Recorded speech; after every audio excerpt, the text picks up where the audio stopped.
আজ আমরা পড়ব আনা ফ্রাঙ্কের ডায়েরি। আনা ফ্রাঙ্কের কথা আমরা সবাই জানি।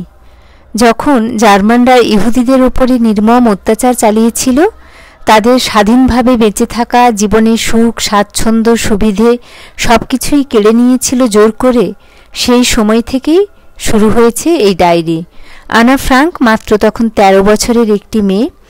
গোটা পৃথিবী নাড়িয়ে দিয়েছিল তার লেখা এই ডায়েরিটি, এবং ডায়েরিটি শুরু হয়েছে আশ্চর্যভাবে তার জন্মদিন দিয়ে। আমরা সেখান থেকেই শুরু করব ডায়েরিটি, তবে নির্বাচিত অংশগুলোই পড়ব।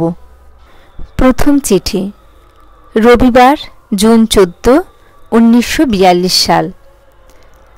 শুক্রবার 12 জুন 6টায় আমার ঘুম ভেঙে গেল, এবং এখন আমি জানি কেন। সেদিন ছিল আমার জন্মদিন, তবে অত ভোরে ওঠা অবশ্যই আমার বারণ। সুতরাং ভেতরে ভেতরে ছটপট করলেও 6:45 অবধি নিজেকে সামলে রাখতে হলো। ব্যাস, তারপর আর নিজেকে ধরে রাখা গেল না। উঠে আমি খাওয়ার ঘরে চলে গেলাম। সেখানে মুরটিয়ে আমার বেড়াল আমাকে দেখে সাদর অভ্যর্থনা জানালো। 7টা বাজার খানিক পরেই আমি চলে গেলাম মা বাবার কাছে। তারপর বৈঠকখানায় গিয়ে উপহারের প্যাকেটগুলো খুলতে লাগলাম। প্রথমেই যে স্বাগত জানালো সে হলে তুমি। সম্ভবত সেটাই হয়েছে আমার সবচেয়ে সেরা জিনিস। এছাড়া টেবিলে একগুচ্ছ গোলাপ, একটা চারা গাছ, আর কিছু পেওনি ফুল। সারাদিনের মধ্যে আরও কিছু কিছু এসে গেল। মা বাবার কাছ থেকে পেলাম এক রাশ জিনিস।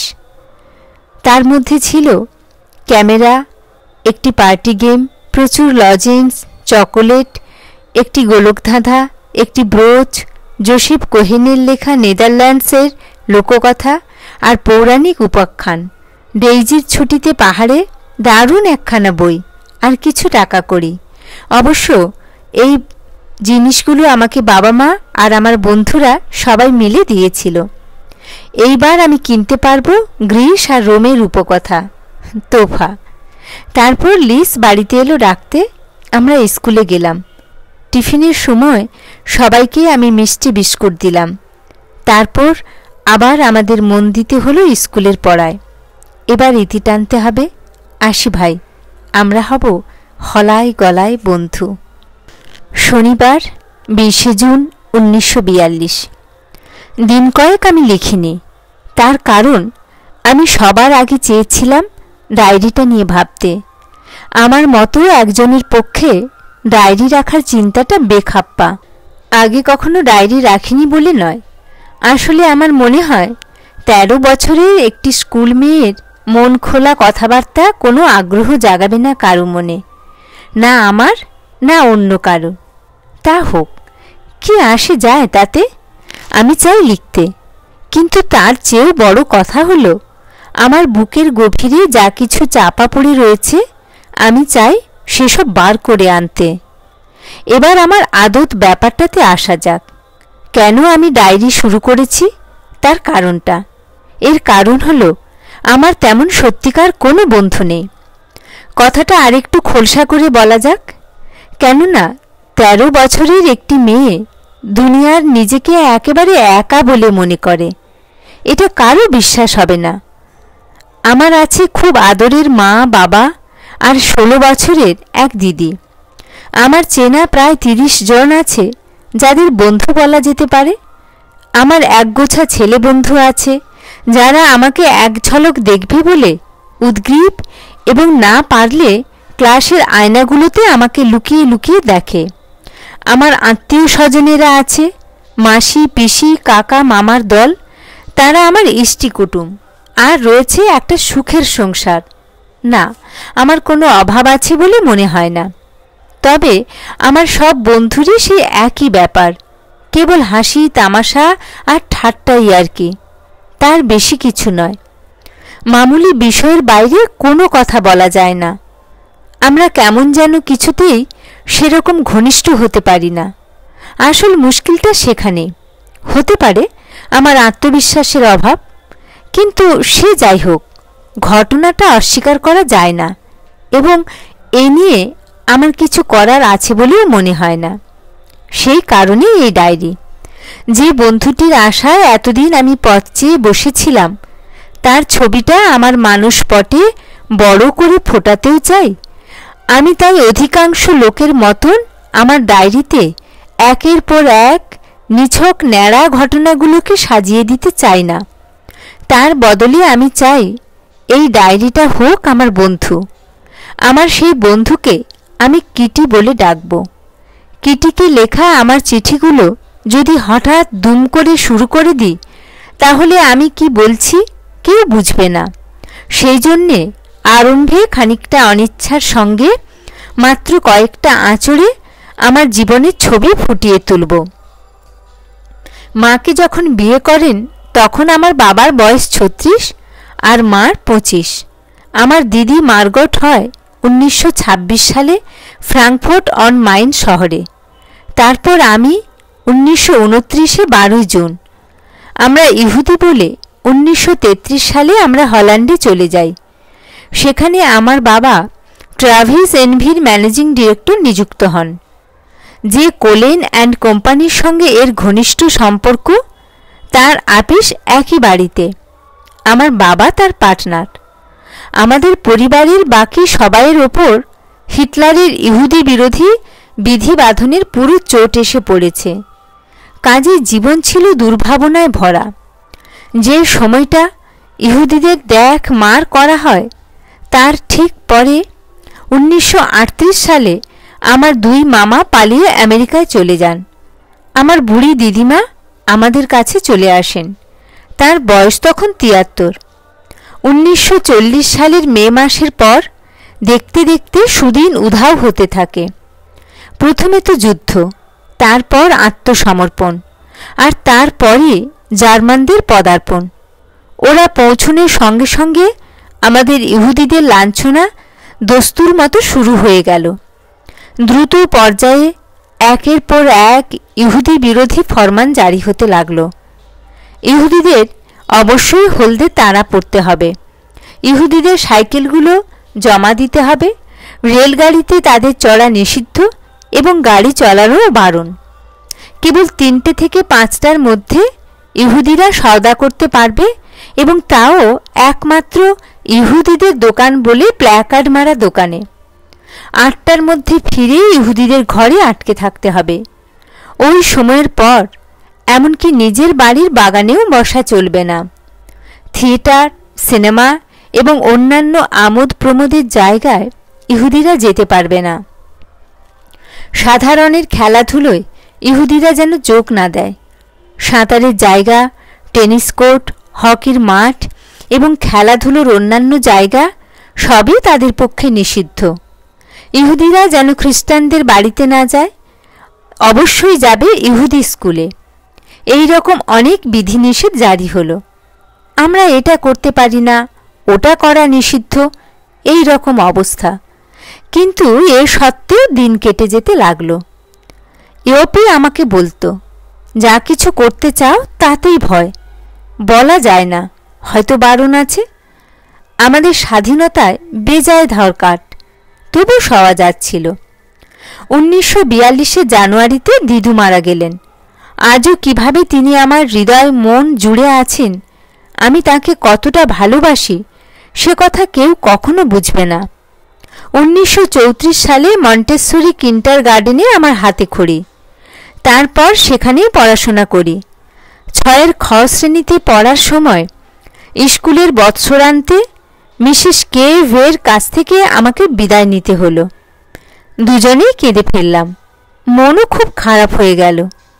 1941 সালে দিদি মার্গটের সঙ্গে আমি গেলাম ইহুদি মাধ্যমিক স্কুলে। দিদি ভর্তি হলো 4র্থ শ্রেণীতে আর আমি প্রাথমিক শ্রেণীতে। এ পর্যন্ত আমরা 4 জনে নির্ঝঞ্ঝাটে আছি। এরপর আসব আজকের কথায়। রবিবার, জুন 21, 1942। আদরের কিটি। আমরা আগের ডায়েরিতে দেখেছি যে সেদিন অ্যানা তার ডায়েরিটির নাম রেখেছে কিটি, আর এই প্রথম জুনের 21 তারিখে আমরা পাবো সে তার ডায়েরিকে সরাসরি কিটি বলে সম্বোধন করছে। আদরের কিটি। আমাদের 6-1 ক্লাসের সকলেরই হাঁটু কাঁপছে। তার কারণ টিচারদের মিটিং আসন্ন। কে কে ওপরের ক্লাসে উঠবে আর কে কে পড়ে থাকবে এই নিয়ে জোর জল্পনা কল্পনা চলছে। আমার মতে শিকি ভাগের উচিত যারা যে ক্লাসে আছে সেই ক্লাসেই থেকে যাওয়া। কিছু আছে একেবারেই নিরেট, কিন্তু টিচাররা দুনিয়ার সবচেয়ে আজব চিড়িয়া। কাজেই তারা হয়তো নেহাত খেয়াল বসেই জীবনে এই একবার ঠিক কাজ করে বসবেন। আমার মেয়ে বন্ধুদের ক্ষেত্রে আর আমার নিজের ব্যাপারে আমি ভয় পাচ্ছি না। আমরা কোনো রকমে ঠেলে ঠুলে বেরিয়ে যাব। অবশ্য আমার অঙ্কের ব্যাপারে আমি খুব নিশ্চিন্ত নই। তবু আমরা আর যাই হোক ধৈর্য ধরে অপেক্ষা করতে পারি। ইতিমধ্যেই আমরা পরস্পরকে খোশ মেজাজে রাখছি। আমাদের টিচার মোট 9 জন, 7 জন শিক্ষক আর 2 জন শিক্ষয়িত্রী। ওদের সকলের সঙ্গেই আমার বেশ বনিবনা। আমাদের বুড়ো অঙ্কের মাস্টার মিস্টার কেপ্টর অনেক দিন অবধি আমার ওপর খুব বেজার ছিলেন, কারণ আমি একটু বেশি বকবক করি। ফলে একজন বাচাল এই বিষয়ে আমাকে একটা রচনা লিখে দেখাতে হয়েছিল। কিন্তু আমার ভাগ্যি ভালো যে রচনাটা কেপ্টরের খুব ভালো লেগে গিয়েছিল। তারপর থেকে ক্লাসে আমি অবাধে কথা বলতে পারি। আমার ঘাড়ে বাড়তি কাজ চাপানো হয় না। বস্তুত কেপ্টর সকল সময়ই ব্যাপারটা নিয়ে তামাশা করেন। তোমাদের আনা। বুধবার 24শে জুন 1942। আদরের কিটি। এখন সব আগুনে সেদ্ধ হচ্ছে। প্রচণ্ড গরমে আমরা সব রীতিমতো গলে যাচ্ছি। আর ঠিক সেই সময় আমাকে সর্বত্র ঘুরে বেড়াতে হচ্ছে পায়ে হেঁটে। ট্রাম যে কত ভালো জিনিস এখন আমি তা পুরোপুরি উপলব্ধি করতে পারছি। কিন্তু ট্রামে চড়ার বিলাস ইহুদিদের পক্ষে নিষিদ্ধ। আমাদের পক্ষে পা গাড়ি প্রশস্ত। কাল দুপুরে টিফিনের সময়টাতে আমাকে যেতে হয়েছিল ইয়ান লুইকেনস্ট্রাসে দাঁতের ডাক্তারের কাছে। দুপুরের পর ফিরে স্কুলে আরেকটু হলেই আমি ঘুমিয়ে পড়তাম। ভাগ্য ভালো, দাঁতের ডাক্তারের সহকারিণী ছিলেন খুব দয়ালু। তিনি আমাকে খানিকটা পানীয় দিয়েছিলেন। মানুষটি বড় ভালো। ফেরি নৌকোয় আমরা পার হতে পারি, ব্যাস ওই পর্যন্ত।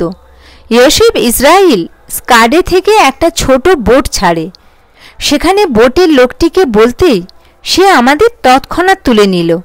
আজ আমাদের যে কষ্টের একশেষ, তার জন্যে কিন্তু ওলন্দাজরা দায়ী নয়। তোমার আনা। মঙ্গলবার 30শে জুন 1942। আদরের কিটি। এর আগে এক দণ্ড সময় পাইনি তোমাকে লেখার। বৃহস্পতিবার সারাটা দিন বন্ধুদের সঙ্গে কেটেছে। শুক্রবার বাড়িতে অতিথিরা এসেছিল। আজ অবধি এইভাবে একটার পর একটা। এই একটা সপ্তাহে হ্যারি আর আমি পরস্পর সম্পর্কে বেশ খানিকটা জেনেছি। হ্যারি ওর জীবনের অনেক বৃত্তান্ত আমাকে বলেছে। হল্যান্ডে ও একা আসে। এসে ও এখন ওর দাদু দিদিমার কাছে থাকে। হ্যারির বাবা মা থাকেন বেলজিয়ামে। ফ্যানি বলে হ্যারির এক মেয়ে বন্ধু ছিল। ফ্যানিকেও আমি চিনি। খুব নরম প্রকৃতির, মাটো ধরনের মেয়ে। আমাকে দেখার পর হ্যারির মনে হচ্ছে যে সে এতদিন ফ্যানির সান্নিধ্যে দিবা স্বপ্ন দেখত। আমার উপস্থিতিতে এমন কিছু সে পায় যা তাকে জাগিয়ে রাখে। দেখছো তো, আমরা সকলেই কোনো না কোনো কাজে লাগি, এবং কখনো কখনো সেসব অদ্ভুত ধরনের কাজ। ইয়াপি শনিবার রাত্রিরে এখানে ছিল, তবে রবিবার লিস্তের ওখানে চলে যায়। সময় যেন কাটতেই চাইছিল না। কথা ছিল হ্যারি সন্ধেবেলায় আসবে। 6টা নাগাদ সে ফোন করলে আমি গিয়ে ধরলাম। হ্যারির গলা। আমি হ্যারি গোল্ডবার্গ, দয়া করে আনাকে একটু ডেকে দেবেন? হ্যাঁ হ্যারি, আমি আনা বলছি। হ্যালো আনা, কেমন আছো? খুব ভালো, ধন্যবাদ। আজ সন্ধেবেলায় আসতে পারছি না বলে আমার খুব খারাপ লাগছে, কিন্তু তবু শুধু একটু কথা বলে আসতে চাই। 10 মিনিটের মধ্যে আসছি। অসুবিধে হবে না তো? মোটেই না, এসো কিন্তু। আচ্ছা, ছাড়ছি। চটপট ফ্রক বদলে ফেলে মাথার চুল একটু আঁচড়ে নিলাম। তারপর হ্যারির পথ চেয়ে দুরু দুরু বক্ষে জানালার কাছে গিয়ে দাঁড়ালাম। অবশেষে দেখতে পেলাম ও আসছে। দেখা মাত্র দৌড়ে নিচে ছুটে গেলাম না, সেটাই আশ্চর্য। তার বদলে ও বেল না বাজানো পর্যন্ত আমি ঠায় দাঁড়িয়ে অপেক্ষা করলাম। তারপর নিচে গেলাম। আমি দরজা খুলবা মাত্র হ্যারি ছিটকে ভেতরে এলো। আনা, আমার দিদিমা মনে করেন তোমার মতো ছোট্ট মেয়ের আমার সঙ্গে নিত্যি বাড়ির বাইরে যাওয়া ঠিক নয়। উনি মনে করেন আমার উচিত লর্ডসে যাওয়া। তবে এটা তুমি আশা করি জানো যে আমি আর এখন ফ্যানিকে নিয়ে বেড়াতে বেরোই না। জানি না তো। কেন, তোমরা কি আড়ি করেছ? না না, তা নয়। আমি ফ্যানিকে বলেছি যে আমাদের দুজনের ঠিক পটেও না, সুতরাং দুজনে মিলে বাইরে বার না হওয়াই আমাদের পক্ষে ভালো। অবশ্য আমাদের বাড়িতে সবাই সব সময় তাকে স্বাগত জানাবে। তেমনি আশা ওর বাড়িতেও আমার জন্য অবারিত দ্বার থাকবে। দেখো, আমি ভেবেছিলাম ফ্যানি অন্য একটি ছেলের সঙ্গে বেরোয়। ওর সঙ্গে আমার ব্যবহারটাও হয়েছিল সেই রকম, কিন্তু ব্যাপারটা আদৌ সত্যি ছিল না। এখন আমার মামা বলেন আমার উচিত ফ্যানির কাছে ক্ষমা চাওয়া। আমার বয়ে গেছে, সুতরাং গোটা ব্যাপারটাই আমি কাটাকাটি করে দিয়েছি। ওটা তো ছিল আরও অনেক কারণের মধ্যে একটি। আমার দিদিমার ইচ্ছে তোমার সঙ্গে না গিয়ে আমি ফ্যানির সঙ্গে যাই, কিন্তু আমি তা করব না। এরপর থেকে শনিবারের বিকেল, রবিবারের বিকেল এবং হয়তো আরও কোনো কোনো দিন তোমার সঙ্গে আমার দেখা হবে। কিন্তু তোমার দাদু দিদিমা তো এটা চান না। তাদের ফাঁকি দিয়ে তুমি এটা করতে পারো না। ভালোবাসা ঠিকই তার পথ করে নেয়। এরপর আমরা মোড়ের মাথায় বইয়ের দোকানটা পেরোতেই দেখি আরও দুটি ছেলের সঙ্গে পেটার ভেসেল দাঁড়িয়ে। পেটার বলল, আরে কি খবর? দীর্ঘদিন পর সে আমার সঙ্গে এই প্রথম কথা বলল। আমি সত্যিই খুশি হলাম। হ্যারি আর আমি হাঁটছি তো হাঁটছি। শেষকালে ঠিক হলো কাল সন্ধে 7:05 আগে হ্যারিদের বাড়ির সামনে আমাদের দেখা হবে। তোমার আনা। শুক্রবার, জুলাই 3, 1942।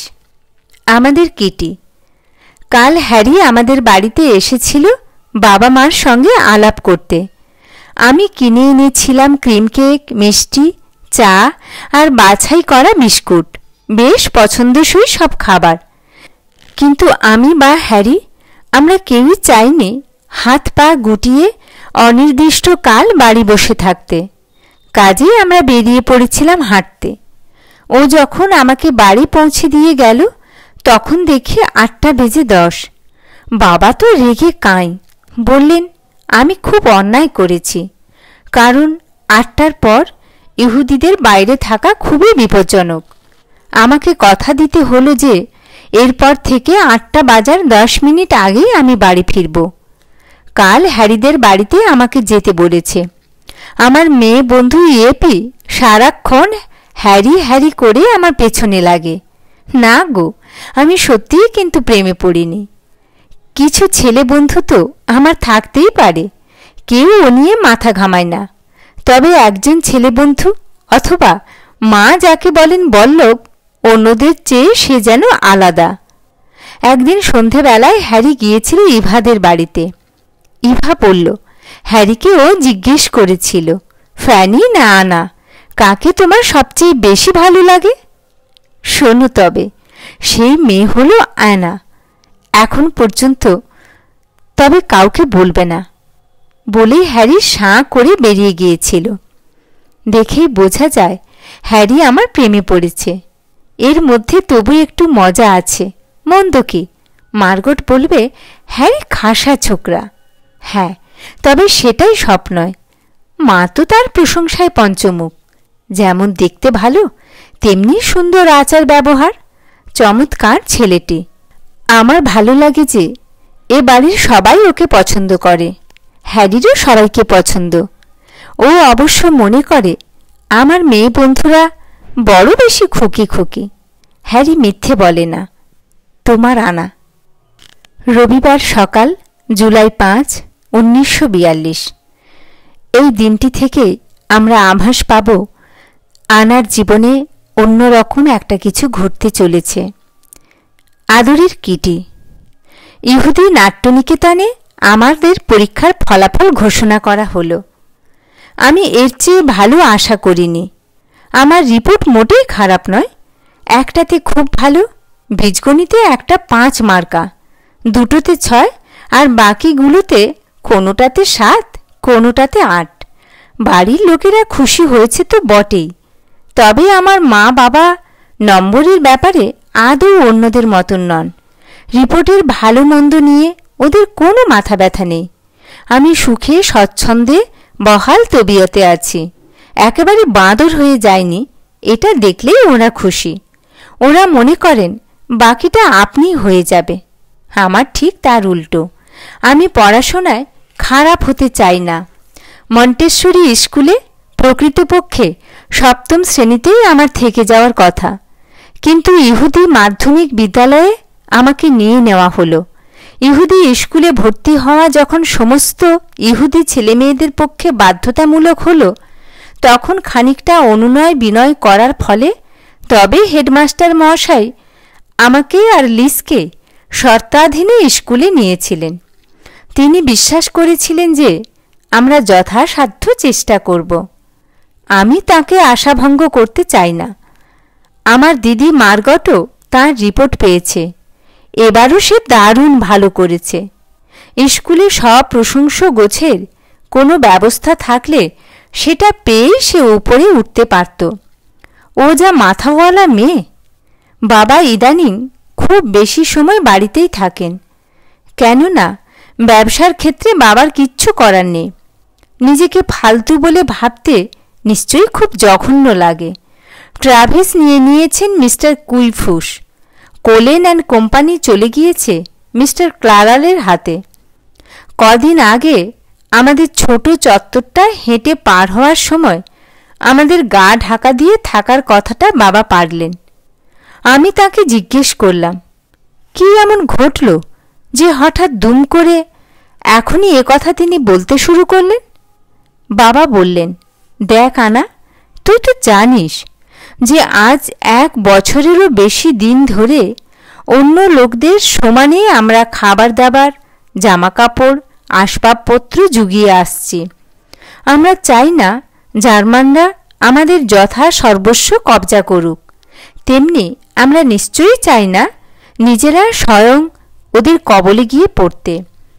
কাজে ওরা কবে আসবে, এসে তুলে নিয়ে যাবে, তার অপেক্ষায় না থেকে আমরা বরং নিজেদের গরজে গা ঢাকা দেব। বাবা এমন গুরুতরভাবে কথাগুলো বললেন যে আমার গলাতেও খুব ব্যগ্রতা ফুটে উঠল। তাহলে বাবা, এটা হবে কবে নাগাদ? ও নিয়ে তুই উতলা হোসনে, আমরা সময় মতো সব ঠিক করে ফেলব। যতদিন পারিস, কচি বয়স তোর, গায়ে ফুঁ দিয়ে বেড়া। ব্যাস, কথা শেষ। হায়, এই অলক্ষণে কথাগুলো ফলতে যেন যুগ যুগ দেরি হয়। তোমার আনা। আজ এই পর্যন্ত পড়েই আমরা থামব, কারণ আমরা এই পর্যন্ত দেখব মোটামুটি অ্যানার জীবনের একটা এপিসোড, আর পরের পর্ব থেকে শুরু হবে নতুন একটি অধ্যায়, যে অধ্যায়ে মিশে আছে অ্যানার জীবনের দুঃখ, যন্ত্রণা এবং তাদের পারিবারিক জীবনের লড়াই।